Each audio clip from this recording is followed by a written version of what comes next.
Hi mga kumare ko!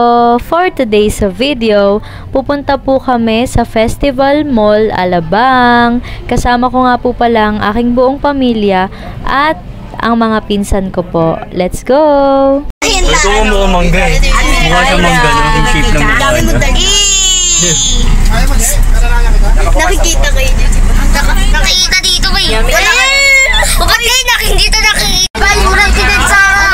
Marami yan no. Mucha sa dito. Alam ko lang sa Lola James, Kuya James. Alala mo si Boys Panda? Lipat ka dito. So ayun na nga mga beshi ko, nandito na po kami sa SM at ayan po ang aking pangmalakasang outfit mga friendship. Let's go mga beshi ko!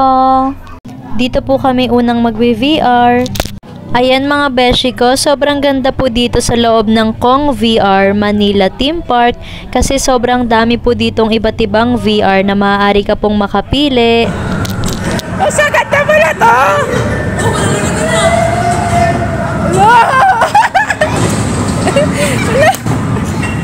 Alam yan na!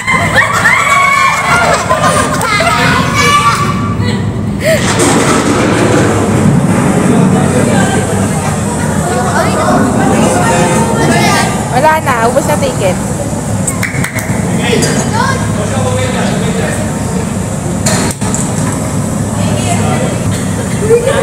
Gagi! Uy, gagi!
So ayun na nga guys, tapos na po ako maglaro ng VR.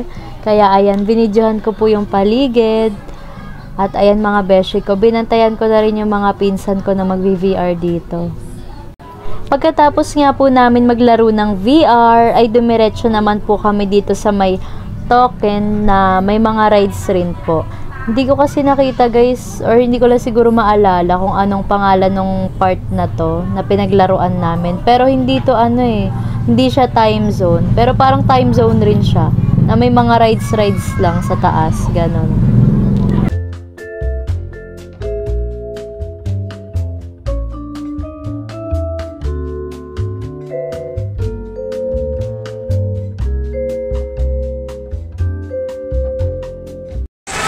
Hi guys! So ayun, kasama ko yung mga pinsan ko. Na-rides kami. Punta kami. Nakita po yung ride. Ayan, takot kami. Takot kami. Tsaka dito guys. Nag-enjoy rin kami dito guys. Kasi kahit maliit lang siya, maganda pa rin kasi dalawang beses kami iikot. Nung una nga guys, natatakot yung pinsan ko kasi banda dun sa taas may pagbabagsakan kami. Kumbaga parang slide siya habang nakasakay kami dyan. Tapos nung una umiyak siya kasi natakot. Pero dito naman sa video na to, which is yung pangalawang ikot namin, is kalmado na siya. Ayan, kami sa pinakalikod.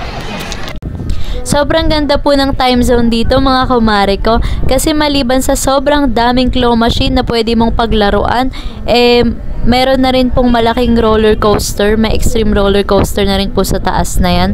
At may iba't iba rin pong pwedeng gawin na activities. Ito na nga po ata yung pinakamalaking time zone na napuntahan namin. Kaya naman sobrang nag-enjoy talaga ang mga lola ninyo. Dito po kami huling sasakay mga beshi ko bago po kami umuwi. Let's go! Update ko na lang po kayo pagkatapos po naming sumakay. Kasi guys, wala pong magbibideo sa amin. Pagkatapos po namin mag-rides mga kumare ko, ayan, sobrang bilis lang talaga ng transition. Nandito na agad kami sa sasakyan. Bye!